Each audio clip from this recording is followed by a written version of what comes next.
porque esa era su verdad. La verdad de Cristo, entre tantas verdades que nos vino a enseñar, era que se venía a quedar con nosotros en la Eucaristía.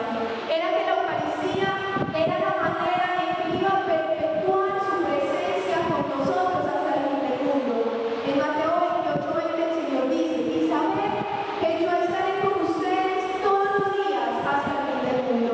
Y es en esta hostia, en este pedacito de pan, en este sagrario que se encuentra con nosotros, que Él se queda ahí escondidito, ahí pequeñito, dispuesto a que le comulguemos, dispuesto a que le recibamos, porque es la manera en que Él va a transformar nuestra vida.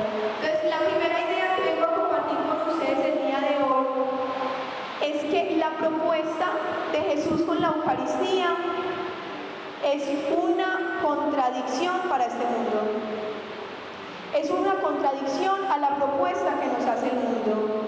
Va en contracorriente, en contravía a lo que nos propone el mundo. ¿Por qué? Primer punto, porque el mundo nos quiere vender la idea de que Dios es cualquier cosa, de que Dios es una alegría, de que a Dios lo encuentras a tu manera, de que no necesitas conversión para acercarte a Dios, de que no importa si no quieres renunciar a tu pecado.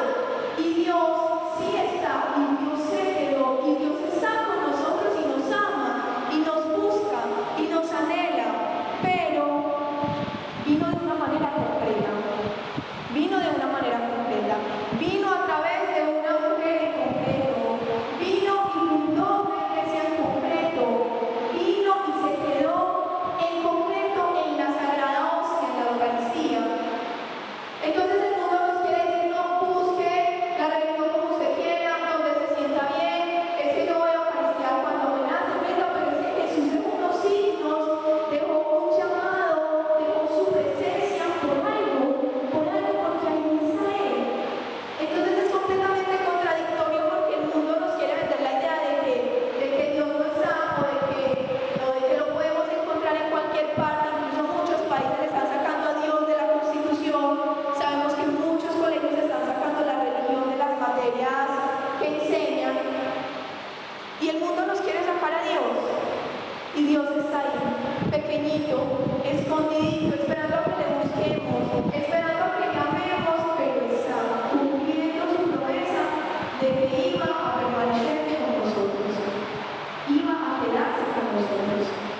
Segundo, porque la Eucaristía es una contrapropuesta a este mundo. Porque el mundo nos propone de que hay, quizás, si estás muy despechada, vámonos a beber, vámonos a tomar, vámonos para una fiesta, y ahí se olvidan las penas, ¿cierto? Eso es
lo llama, ¿cierto?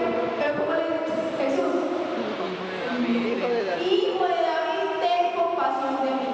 ¿Y qué le dicen los apóstoles? Está ocupado, no lo llame, déjelo quieto.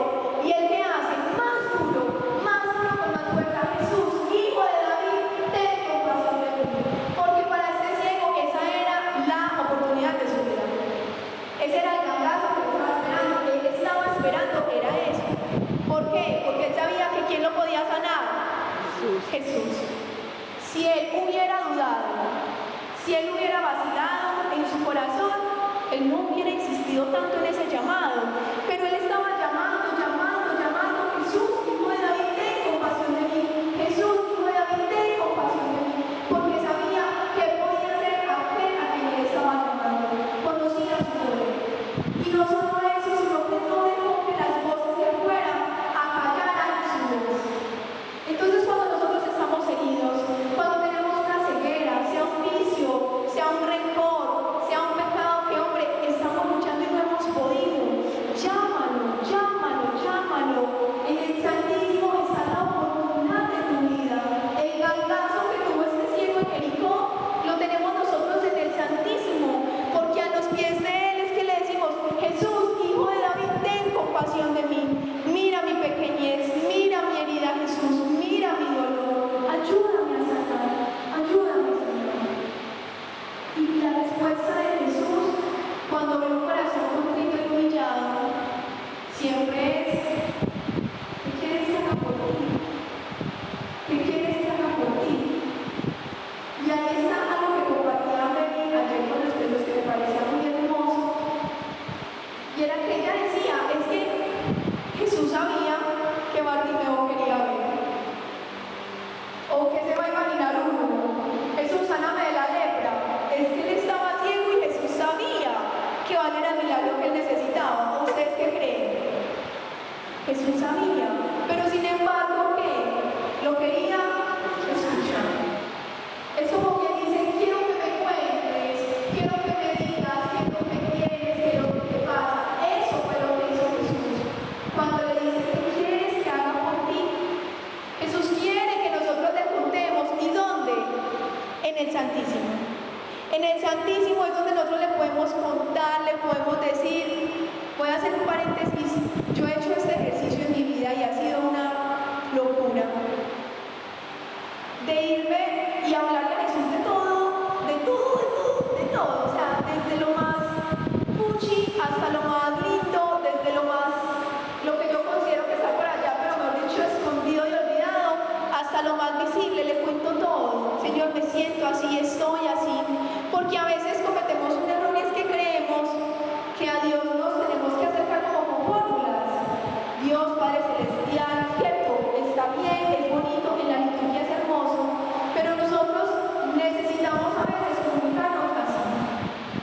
Papito, papá, Señor, mi Dios, como tú le quieras decir, como tú lo quieras llamar. Papá, mira, estoy urgida, necesitada de que me vengas a ayudar. Esta situación sobrepasa mis fuerzas, siento que no voy a ser capaz.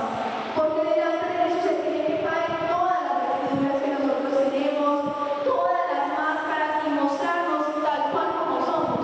Ahí, en los pies del Santísimo, es donde podemos sanar. Entonces, primer punto.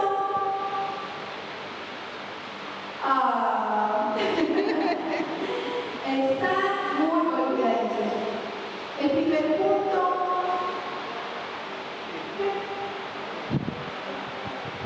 La Eucaristía es una contradicción para este mundo.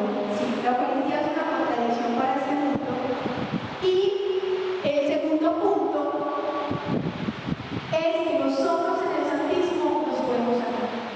Nosotros en el Santísimo nos podemos sanar. Lo que necesita nuestra alma, nuestro corazón, la liberación la encontramos a los pies de Jesús.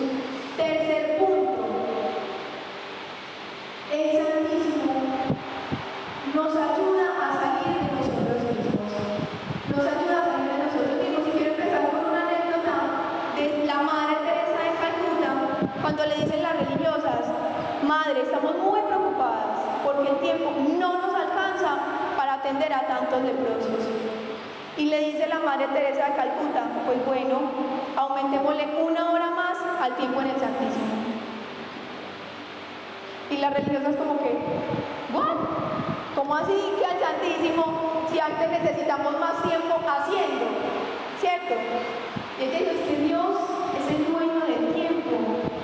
Y es absurdo que nosotros queramos trabajar más cuando le podemos rogar al dueño del tiempo que haga más él, que haga más. Cuando tal vez hacemos más orando que pidiendo más tiempo para atenderlos, porque realmente el tiempo no lo vamos a tener, pero Él es el dueño del tiempo. Entonces, cuando nosotros visitamos el Santísimo, empezamos a ver la necesidad de los hermanos.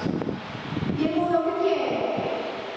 El mundo quiere que esto nos aleje de la familia, que esto nos aleje de los hermanos, que esto en una cena sea el protagonista y nosotros no escuchamos por estar pegados de ¿cierto?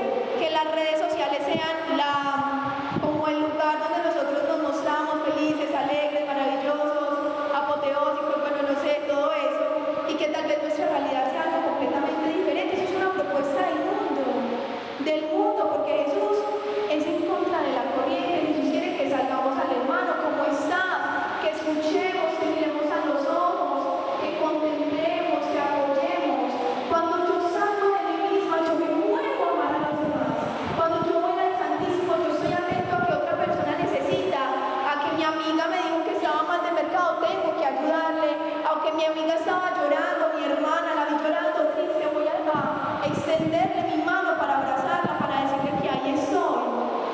A que pasan miles de necesidades y cosas, enfermos en los hospitales, presos, situaciones muy difíciles, pero que si yo estoy ensimismada, que yo estoy pensando en lo que nos propone el mundo, haz lo que te haga feliz. Piensa en ti y los demás no interesan. Si conoces a una persona que es muy tóxica, sácala de tu vida. Pues les digo que estamos siguiendo a un hombre que amaba a los tóxicos. Porque él a los tóxicos los quería sanar. Él a los tóxicos los quería ayudar. Una hemorroísa, una mujer intensa, como diríamos en mi tierra, cansona, porque estaba con unos grupos de sangre, se había gastado todo su dinero y no se había podido sanar. ¿Y qué hace?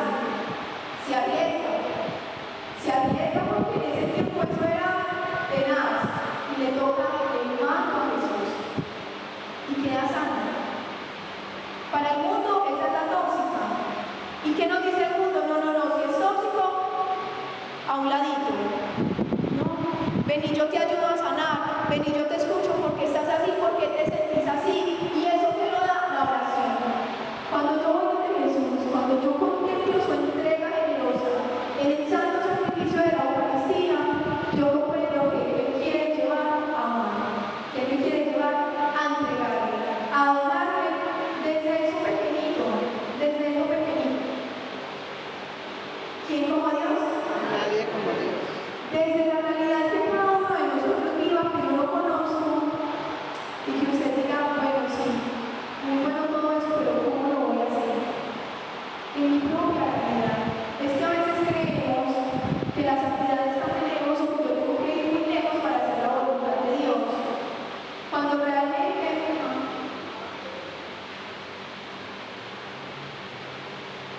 salir de sí mismo.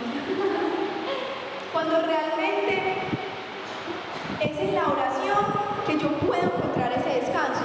Cuando realmente es en Jesús que yo puedo encontrar el norte y la dirección para mi vida. Cuando realmente en esa realidad donde yo estoy, ahí con las personas que yo me siento todos los días a comer, a desayunar, a almorzar, es donde Dios me está llamando a ser santo.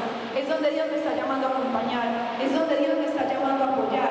Él no nos llama a huirnos. Es ahí donde estamos en nuestra realidad, que Él quiere que amemos y que salgamos de nosotros mismos. Y después de María,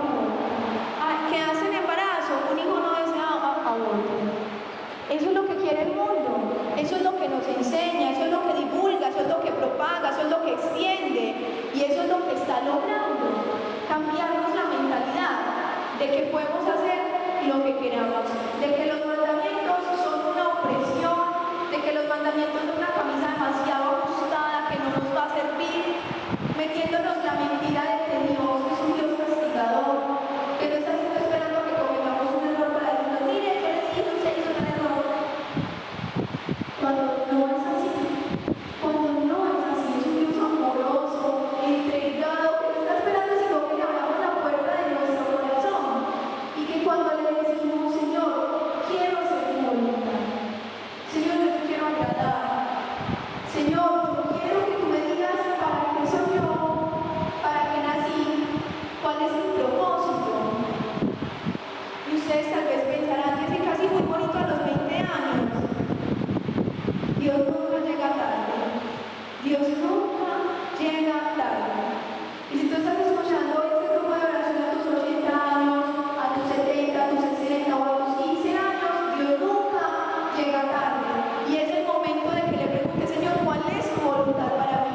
Señor, ¿tú qué quieres que yo haga? Señor, ¿cómo puedo impactar, tocar, ayudar la vida de otras personas que no te tienen, que no te conocen, que están perdidas, cansadas y que creen que en los vicios, en el sexo desordenado, en el mundo van a encontrar felicidad? Dios necesita hombres para su iglesia.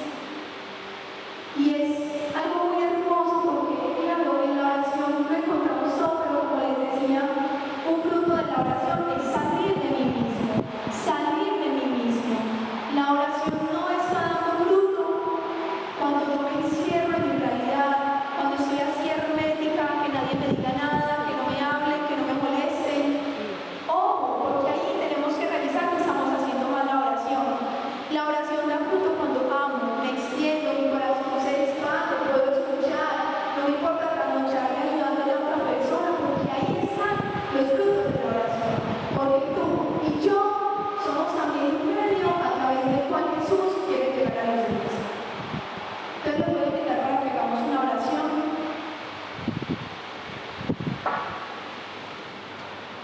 Vamos a descruzarnos ahí sentaditos, a soltar todas las cositas que tengamos encima.